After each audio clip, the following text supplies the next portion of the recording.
Imagine knowing exactly what your students are learning and exactly which steps you need to take next. Join us in Down with the Reading Quiz to craft meaningful and productive formative assessments that move away from gotcha moments of basic recall and toward assessing what your students actually can do. In this 30-minute free masterclass, we'll share 3 powerful assessment keys that work for any novel at any time of the year. Head to shop.bravenewteaching.com/masterclass to sign up, and we'll also send you a free workbook to keep track of all your notes. Once again, that's shop.bravenewteaching.com/masterclass to nail formative assessments forever. Well, hello and welcome back to Brave New Teaching, and welcome to our third and final episode in our spring cleaning series. Hi, Amanda. Hey, Marie. How are we doing? A little traumatized by all the reflection I've had to do over these past couple of episodes on how I hate cleaning and have a perfectionist mindset that I need to keep working on. I mean, I'm just waiting to be therapized in this episode by you. And, so I'm like, I'm good. I'm fine. But if we're being honest, I'm a little nervous. So whatevs. Don't be nervous. It's going to be fine. But you wrote down your homework, right? Just kidding. So friends, if you are just tuning in, or if you've been here with us for the last few episodes, but it's been a whole week since you heard the last one, what we are talking about in this little series of 3 episodes is some spring cleaning when it comes to our practices, when it comes to our teaching. Spring cleaning physically, your classroom, absolutely. Do it. Yes, take the time you need. I know it's going to be an unpopular opinion because people are like, don't work outside contract hours. I say it like that, not because I think that it's a dumb idea, but because sometimes it's impractical. Like, our job is not hourly. Our job is a vocation. And sometimes you're going to be working outside of contract hours out of necessity. Sometimes it's because you had to leave early and you're going to need to make up, like, whatever. Don't let other people make you feel guilty if sometimes you're working outside of contract hours. Also, don't feel like you have to. You do you, boo, is what I'm saying. You do you is a very appropriate piece of advice. It is a very appropriate piece of advice. The pressure that we feel as educators is too much. So do what you know is right. For me, spring cleaning my classroom means sometimes I'm going to be going in on a Saturday and it's going to be me blasting music with the door wide open because I have nobody to bother, or watching Gilmore Girls in the background on my big screen in my classroom while I clean out the corners that have piles of crap in them. And that's okay. And I would absolutely never in a million years go to school on a Saturday to clean my classroom ever, ever, ever, because I don't care. And these are the personality, like, for me, it's like, talk about therapy. Like, that coming in on Monday morning and being like, there is carpet in that corner and I knew it was there, but now I can see it. It is so and I enjoy cleaning things up. That's the Monica Geller in me. I like it. Oh, no, not there. This is that's okay. Brave New Teaching duo, right? And that's the yin and the yang to our balance. Yes, exactly. It totally is. Spring to me is my toxic trait. This is the time of year when I feel excited to start overcommitting to other things. I'm not in my room cleaning, but I'm like, ooh, prom. I want to go to prom. Ooh, volunteer to help out at the girls' soccer game. Yeah, sounds great. Like, I start to get excited that it's spring. Yes, and then catch myself down, oh yeah, why did I say yes to that? Or feeling like, oh, it's the end of the year, like I should X, Y, and Z. Yeah. That's what I get into this time of year and that can kind of be dangerous. And like, when you think about the contract hours conversation in my head is like kind of what you said. It's, am I doing what I feel is an appropriate amount of work for what I'm getting paid and what is filling me up? Like, yes. I will absolutely do extra for the stuff that is filling me up and is it is right, making every day a better day. A lot of times it's like going to sporting events. Like I go to Sure. cheer on my kids because it's fun. And I like to be part of, like, I like to watch. I remember when I used to bring Hugo and he was just learning how to walk. Like I love watching him toddle around the track and, be part of the community outside of school. That's an incredible feeling that you have to get outside of contract hours. Yeah. Like you can't, there are certain parts of right culture and community that you can't get just being in the classroom, isolated.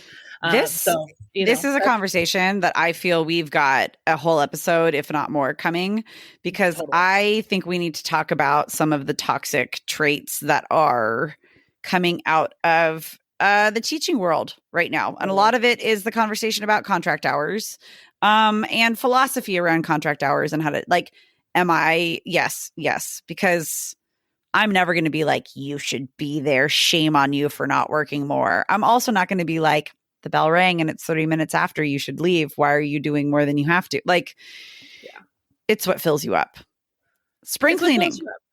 Well, we were kind of there. I mean, yes. I feel like it's easier for me to say no in the winter. It's harder for me to say no in the spring. That's funny. I'm the opposite. I start to pull back in and be like, I need to get my ducks in a row in the spring if I'm going to be good for anybody, because I've been doing all the things all fall and winter. I am all over the place, like just too many. And I need to like dial it back in the spring so that then like right at the beginning of summer, I can help with year end stuff if all of my own universe is in order. Yeah, I always coached spring girls soccer, and I was always involved in graduation and always involved in a prom committee. So I feel like it all came to that's when it all happened. Yeah. Yep. That makes sense. I like to get everything. You teach seniors, yes. So I like to get it all done before June because we're always out like the second week of June. So if everything's done, even before Memorial Day, by done, I mean all of my organizing and purging and all of that good stuff, physical stuff is all taken care of. I can enjoy the end of the year and like do all the things that I need to help with and want to help with. Today, though, really, our spring cleaning is more than the physical spring cleaning, but I felt like maybe talking about it a little bit more might be helpful. We've talked a couple episodes ago about instructional strategies and practices. We talked last week about texts and topics. And today we're talking about curriculum and activities and the stuff we are doing with kids. But before we dive into that, cue the music.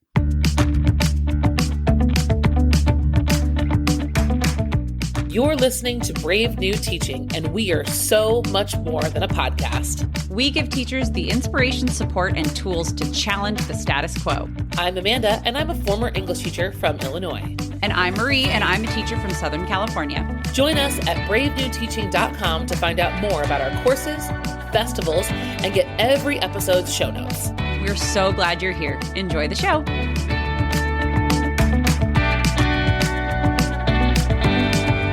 All right, friends, let's get into the part that Amanda has been nervous about. The question that I'm going to ask her, because when we start spring cleaning or cleaning anything, you guys have watched the TikTok videos. You have to purge first. You have to take everything out of the cabinet before you can put in all of the clear acrylic organizers.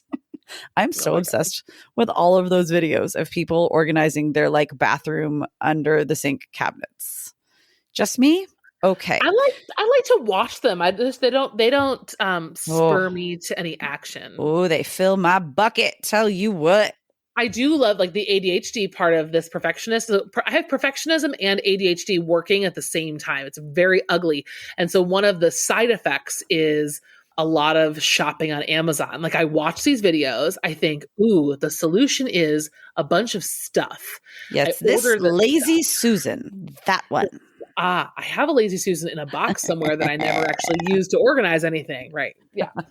The stuff comes and then I have to actually do the thing. And I'm like, ooh, but maybe I actually needed more stuff. And then maybe I should watch more videos to get more stuff. You got it. Yeah. Today, we don't want you to get any stuff, friends. No. We actually want you to refresh and revamp some of the old stuff you already have, so that you have got a low energy, high impact, low energy for you, high impact for your students in your classroom idea for activities. So let's talk about curriculum and activities before we get there. What are we going to purge? What are we getting rid of when it comes to curriculum and activities before we're going to spring clean? What do Yeah, you got? what are you getting rid of? I'm a little stumped on this one. Some of my all class close reads need to go. Mm. I need to not be baby spoon feeding close reads. Mm-hmm. I need to be having students do more of their, basically, it's not that I'm going to be purging stuff. It's that I'm going to be taking a huge step back. I'm going to be making them come up with their own activity. Like it's going to be a lot of the activities we've done, but they're going to do it on their own. Yeah. Yes. I was going to say the same thing for me as like Sesame Street quizzes. I'm done making them, and that's not an activity; it's an assessment, which is why I hesitated. Yeah, yes, I know we've taken a little bit of a side turn here, but that's okay. But in the same vein, I think it's there's much more student design and student creation in. Yes. So yeah, I guess what I'm pulling back, generically speaking, is teacher-led activities and pushing in on much more, like the proportions, the ratio Yes. is changing now between teacher-led and student-led. And the ideas that we have for you today are very much that. Like they might be new activities, but it's like so much more student-led. Yes. Yes. And we always have a student-centered classroom. Don't get us wrong, but we also, I think there's a lot of really good research out there that's, talking about project-based learning and workshop style teaching have absolutely their merits, right? But I think one of the biggest misconceptions that came through that was that teaching became so hands-off that direct instruction, right, and leading students through difficult tasks and difficult skills, not all kids can just do stuff, right? Like a lot of kids need teacher-led pieces of lessons and pieces of units to happen so that they can then get to the part where they're independent. So that's kind of what we're talking about here, is shifting things around so that now we're doing more. I think I've thought of it. If the strategy is a close read, then the activity itself that I am purging is going to be the all class close read that they're either doing on their own, but something that I've provided. And instead it's going to be a book snap where they are, you know what I mean? They're doing the same stuff, but they're doing it all. Yeah, they're doing it all. Okay. You want to hear some of my favorites? I really do. I've got some great spring activities, and I don't know that these are all like polishing something old. A lot of them are, but these are just things that I forget about, that I like. Yeah. I feel like you plan so intentionally at the beginning of the year, and then you just kind of go on autopilot. It's called burnout. Yeah. It's just called, I'm tie-tie now. Yeah. Well, so one of my favorite things to do with any novel, this works with any novel unit, any short story, any poem, is to do literary Polaroids. So literary Polaroids are relatively simple. First of all, you have to define Polaroid for your students. They won't know what that is. And then so I have a template that I built, which you don't have to have unless you want it. You can have it. I'll put it in the show notes for you. But basically, I troll unsplash.com and pixabay.com for commercial-free photography, and I look for photos. And so I put these photos on a little Polaroid template. I cut them out. And when my students walk in the room, there's a table full of Polaroids, and I have them, everyone just takes one photograph that speaks to them. And then the goal of the lesson that day is for them to interpret that photo adjacent to whatever text we're doing. So if we're reading a poem, then the image, they would need to like pull out of the poem the best matching quote. So like what section, what line of that piece is best represented by this photo. So a lot of times they have to get very like connected to the tone or connected to the metaphor, because they're not going to be literal, right? Because this is, again, we're in the spring. Like we need to get out of that anyway. We're not doing literal, guys. We're doing these big kind of big picture connections. And so they have to pull the best piece of evidence. And then on the back, they defend it. They write it. This photo is this piece of evidence means this is how they're connected, this is what I see, this is how this photograph demonstrates the tone that's being felt in this moment, blah blah blah blah blah. But it's very hands-off, very interpretive, and I like to do that, some of them that are seasonal. So I'll just have the tables full of spring thematic types of pictures, and we will have read, right, like a handful of spring poetry or some short stories that are connected to the season, and then the kids go for it. And the more literal they are, the more I publicly shame them. JK. I don't. Just waiting for a little reaction there. I don't, but I do make a gentle example out of that. Like, right. Like there's a picture of, right, a flower. It's just starting to grow. And they'll be like, oh, well, this is when the flower was just starting to grow in the story. And I'll be like, nope, try again. You know, we're not looking for the actual connection. We're looking for the metaphorical one. And that's really been a very easy, and by easy, I mean like prep wise, there's not a lot of prep involved. You prep at once. Yeah. And then you distribute, you cut and distribute. It also throws them off a little bit, which is great. Like they walk in, they're like, there's a bunch of stuff that I have to pick through and it's pictures. And they think, oh, this will be easy. It's pictures. And then they're like, oh, it's not. It's interpretation. Yeah. And it's a great way to review too. Like they're working on evidence and commentary. That's what the skills are. It's evidence and commentary. And they don't realize it. That's, again, what we're pushing at here is, can you pull best evidence and then provide the commentary to back it up? It's a very much a skill review lesson. Yeah. Shaded in like fun. Totally. Well, I have one that's a skill review lesson that's shaded in fun that just takes maybe like a wagon full of stuff. A wagon. Okay. Yes. Here we go. So, because we've been talking a lot in this series actually about children's books. We love using children's books. Those of you who have used our Cloudy with a Chance of Meatballs lesson, we should link that in the show notes. That's a little freebie for you where you use the book Cloudy with a Chance of Meatballs and you talk about dystopia. Children's books are fantastic for theme. And that's what I like to use them for, is just a review and identifying theme. And in a review in writing theme statements and turning those into claims or like thesis statements. When we're preparing to write is a great time to do this, because sometimes you get so deep into the text that you're really studying that it's almost harder to write a claim, because you're like, but what about all these parts of it? Like, and you need to be able to practice those skills at like boiling something down to a singular statement. Yes. So that students are writing literary analysis and not a book report. So, activity called a children's book readathon takes the idea of using a children's book, and it instead gives the kids as many books as they can read in any given time. So like last week, I think it was last week's episode, you were talking about reading sprints.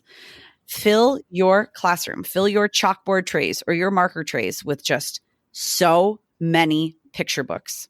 And I love that. Have however much time it is to read as many of them as they can.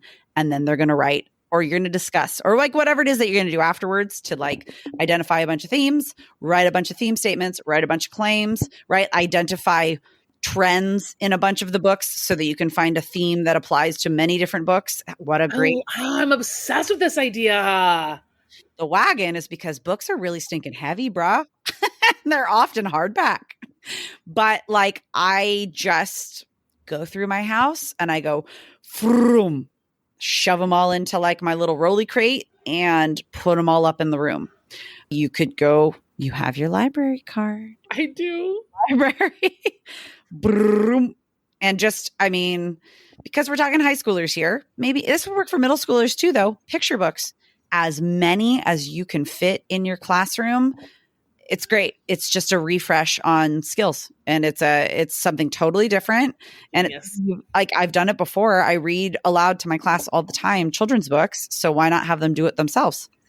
Love it. It's a readathon. It's freaking genius. Thank you. Okay, I got another one. Okay, let's go. This one's kind of silly, but we like silly. Whether you religiously celebrate Easter or not, I think that a good old-fashioned egg hunt is something that's just like delightful. I love that. I feel like every year the Dollar Tree gets more and more creative, beautiful plastic eggs, and I just, for whatever reason, I just think that they're so fun. They are. Well, and I mean, here's the thing. Like, Easter is a highly religious holiday. So like I can see where 100%. Like calling it like an Easter egg hunt could be a little bit dicey. So maybe there's another word we can find for it, but there's also like watching films. There are Easter eggs. Like we've taken on into like the vernacular of talking about media and text and all sorts of, you look for quote unquote Easter eggs because so I feel like it's still a usable, even though it's a highly religious holiday, it's still a usable term for an activity because of the way that we use it in media and like pop culture. Yes. Yeah. The goal of this lesson is not to center Christianity in your classroom. The goal of the lesson Right. is to recycle something that may or may not be left over in your house. And if you don't have them, like, then you don't have to do it. It's just, they're just the vessel. It could be something else. Yeah. It could be anything, but I like using eggs for a review activity that I also do. And so I'll kind of walk through how it works. So I've got all the eggs, right? And what I actually make is a table. It's got 3 columns. Column 1 is the thing, right? So it's your device. Column 2 is the definition. And then column 3 is the example. Okay. And so there's 3 pieces. So eventually the goal is you're going to slice and dice all of these pieces so that they're individual. But around the room, everyone's going to find one egg. So I found an egg that says metaphor. You found the egg that says, right, the definition of a metaphor. And then somebody else found the example of a metaphor. Now we need to find each other. I'm obsessed with this. Right. So like, again, this has nothing to do with anything other than they're a fun, just an easy thing to hide. And so, Right. So once you have, so you're looking for your group of 3. And so one thing that I've used to help with that process is you can color code it. Like when you find your group, you'll know you're right when there's someone with a purple piece of paper, a green piece of paper, and a pink piece of paper, or the definition font is all the same. The term font is all the same. And the examples are all the same. Because, some kids like get in a group of 3 and they all have examples. And I'm like, guys, who has the definition? Who has, right? Yeah. Who has the term? And they're like, I don't know. We're just standing together. So anyway, it can be fun and easy. It's a kind of great, like I've done it like right when kids walk in the room. And it can only take 10, 15 minutes and then you move on to whatever else you're doing, just to kind of interrupt. You can take them outside if it's a nice day. Again, like the plastic encasing makes that really fun. And I also like pro tip, just let them keep what they found. Don't try to like reassemble it and then re-hide everything. It will get messed up. Like I make a separate set for everybody. Yeah, that sounds like a good pro tip. I like that. It's a little bit of work, but it's not really. Like it's just printing and cutting and stuffing eggs. So this is the kind of stuff I think I've talked about in other episodes. We used to be able to hire quote unquote student assistants. Like instead of going to homeroom or like study hall, I used to have students who got like a half a credit to be my assistant, and I would give them things like this to do. It was so easy for them to just knock out. That would be nice. Oh, you could hide candy in it too. Just make it kind of fun. Yeah, exactly. Just for fun. And students are like, yeah. And you have the kid that's getting like 6 eggs. Yeah. Yes, you can get at least a 6 or a 12 pack at Dollar Tree for $1.25. Yeah. Or I mean, I feel like there's got to be other. I mean, because I could see, I would be the first person to be like, you did an Easter activity today at school. Like if my kid came home and say that, I'd be like, I have so many questions. So I wonder, but I like it. It's fun. It's different. It's springy. And there you go. Just the egg part. I don't ever say Easter. I also love the fact that Easter eggs have, I don't know. I don't even know what the relevance of an Easter egg is to Easter, the holiday. Not much. Do we need to go there? Okay. Mostly just the connotation. Yeah. Like legitimately. Which I completely understand and I see. It's actually about spring. We're going to get into other things. Okay. Right. I have one more activity. And then friends, we have an extended episode for our happy hour members of this episode because we could keep going for a very long time. So we have saved some of our ideas for an extended episode. If you are in happy hour, stay tuned because the day after this episode comes out, the extended episode comes out. So we each have one more idea to add in here. And then we've got a whole slew more. Let's go. So I like using escape rooms. I like escape rooms a lot as review or preview. When we are in the spring and we're talking about, like last week, we were talking about texts to use. I like to get into the really easy to access, like highly accessible without a ton of scaffolding and without a ton of me types of texts. So to give students a preview of the topics we're going to dive into with some sort of an escape room or scavenger hunt or something like that, I find to be really cool. I mean, it's going to be, your tried and true anticipatory set of questions, right? What is that called? Anticipation guide, but as an escape room instead of an anticipation guide. Like instead of I just love a list of questions, it's an escape room instead, or a game show quiz or something like that. I like yours even better that you're about to share because it's just so fun.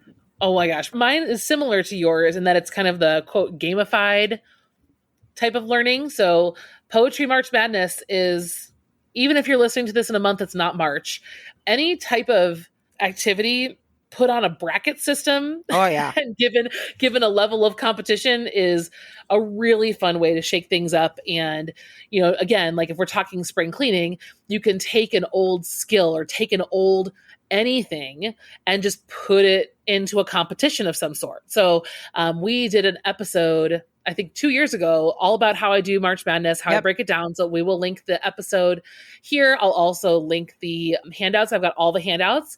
But yeah, it's again, another just, you can do it during March because it's basketball March Madness season. It does not take the entire month. You can do it in a couple of days of the month. I like to do it inside my own classroom, but I've also done it in the hallways, like as a bulletin board for the whole school to participate. QR codes are your friend if you're going to do it that way. And you can just do a whole lot of voting, asynchronously, and then kind of move things forward as you have time. I wouldn't get hung up on the fact that it has to be March, but either way, you can get a whole big list of poems. Kids listen to them, they read them, they vote on their favorites, and they keep moving on until you get to the finals. And one poem wins as the whole school or whole class favorite. There's a lot of great layers to that if you need them or not, right? You can either just let it be for the pure enjoyment of poetry. You can also use it as a chance for students to make arguments. A lot of times my classes will get into, well, how do we vote? Like, what are the things that we're voting on? We need this list of qualifications. Like, this is a spoken word poem and this is a page poem. Like, how can I vote on my favorite when they do two totally different things? And sometimes I'll be like, which is your favorite? Yeah. Stop, avoiding the question. Read a response. Yeah. And other times I'll lean into it and say, okay, well, what kind of criteria do we need? Do we need to set that up? And so it will give you a lot of flexibility depending on what you need at that time of year. I love it. Love it. It's so good. I like doing it for the whole school too. I think it's so cool because like you can have deeper conversations in your classroom and it's stuff you've already got, like it could be all sorts of different things, but then it also includes like the larger community also. We did it one year and the winning poem got one of our speech kids performed the winning poem at the next pep assembly. Oh, that's so fun. Yeah, it was a good culture, school culture activity and low maintenance, free, You're not writing the poem. Yeah. Right. It was very cool. And like everyone knew it. Yeah. Because they'd been walking past it every day. Yeah. It was cool. So it was really cool. I love that. Well, friends, we are about to bid you adieu. But like I said before, we are going to extend this episode because we have a whole slew of activities to end a unit that uses a book or a text. I guess if we're talking the whole like purge to spring clean thing, my purge would be some sort of an end of book reflection because I do quite a bit of that. It starts really hot and heavy with reflections that work really well. And I'm pushing students because it's working on like their commentary and analysis, like the whole like writing reflections. And then written reflections get really, really annoying as you've been doing them all year long. So it's time to purge that situation. Annoying for them to write, annoying for me to read, because I'm like, I've heard you say this now for like how many units and activities. So let's look at different types of activities that can have the same effect with a different activity at the end of a book. That is coming in our extended episode in Happy Hour. And for those of our friends who are not members of Happy Hour, it is okay. We will have a whole nother episode for you next week on the regular feed of the podcast. Let us know what sorts of things you would be purging and adding into your repertoire of your spring cleaning of curriculum and activities or anything.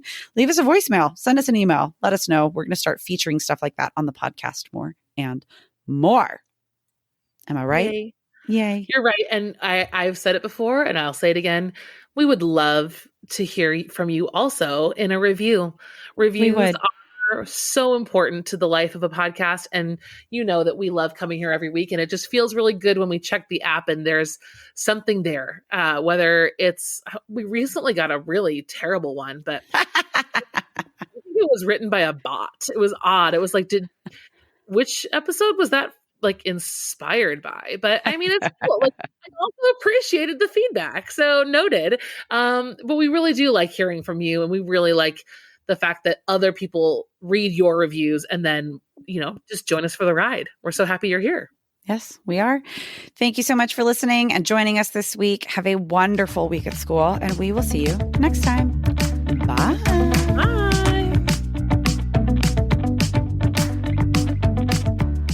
Thanks again for listening to Brave New Teaching. We'd love to keep the conversation going over on Instagram. And while you're there, check out the links in our bio for the most up-to-date events going on in the Brave New Teaching community. Thanks for being here and have a great week at school.